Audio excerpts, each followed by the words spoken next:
that kind of performance, what do you do for an encore? What did I do for what? I said, what would you do for an encore after that kind of performance? I don't know. Just build on it and know that I can get better from it, and just find out all the mistakes that I made, and know that we can do a lot more than what we did Saturday. Were you surprised at how they sold out to stop the run, and just kind of left it up to you to begin with your own? Not really. Probably because I'm a freshman, and so they try to make me beat them through the air. So it was kind of surprising that they tried to took away the run game, but that was their strategy, and they waited to try to beat us, and we took advantage of it. Set a lot of records. You're around 20 yards away from a single game school passing record. Would that have meant something to you in your first start?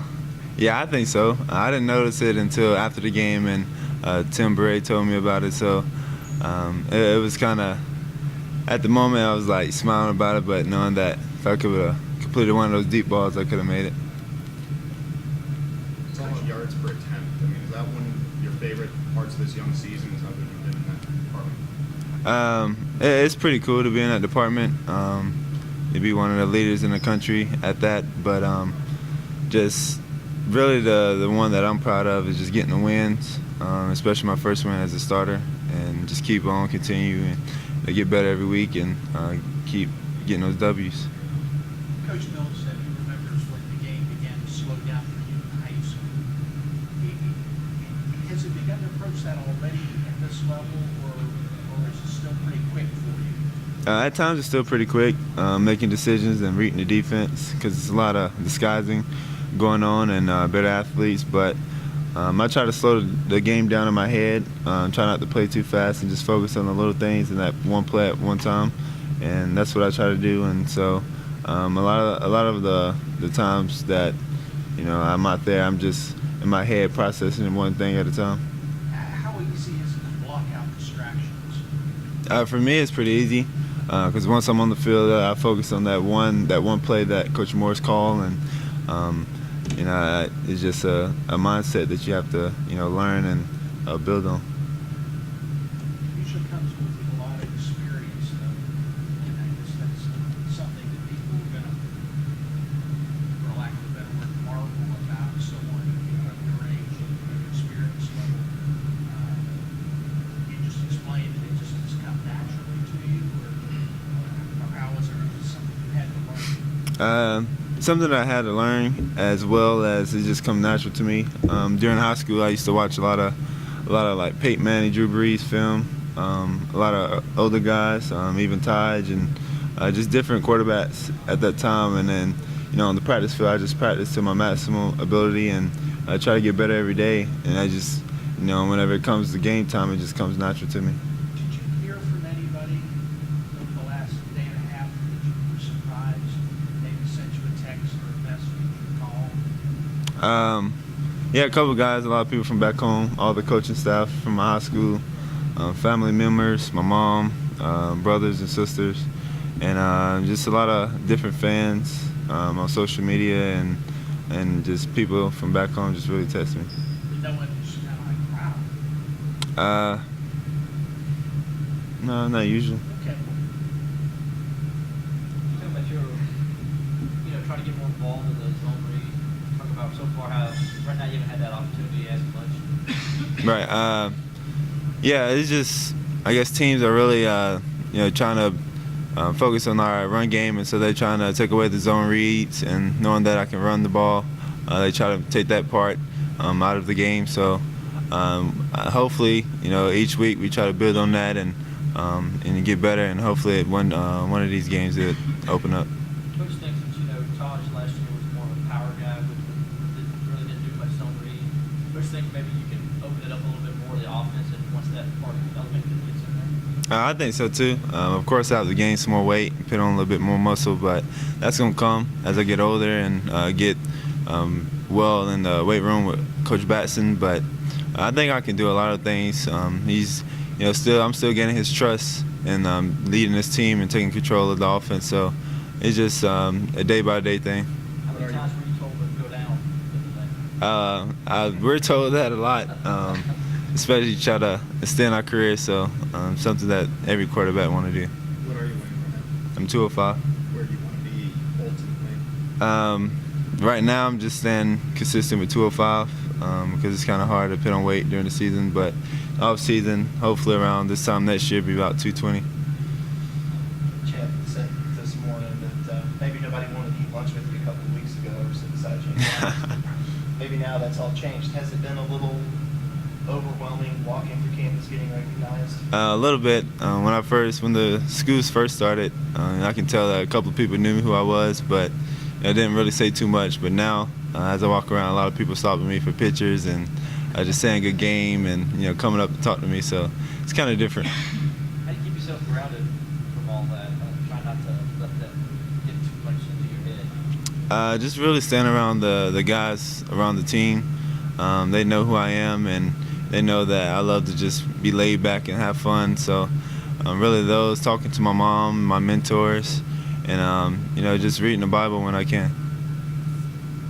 You seem to really embrace the freshman quarterback label, like knowing that people are going to disrespect you a little bit and come in to stop the run. I think this Florida State did it, and certainly North Carolina did it as well.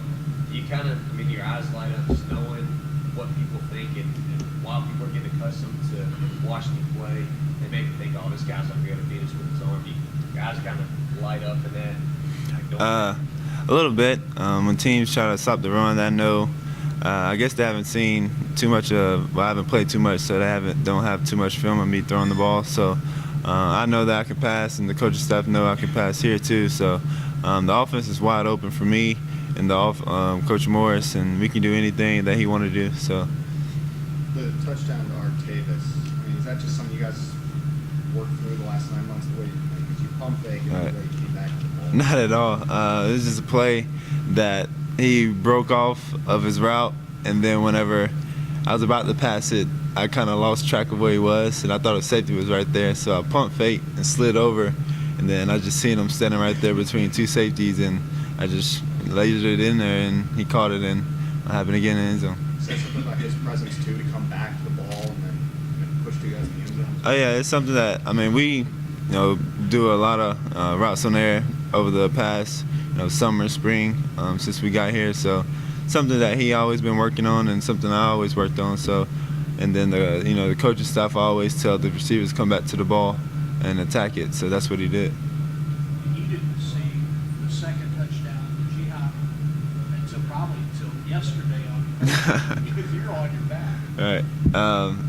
I just seen a man coverage, and it's just one of those plays that, I'm confident in throwing, and so I just let, my man, I just threw it down, and G-Hop just ran underneath it, so he made me look good.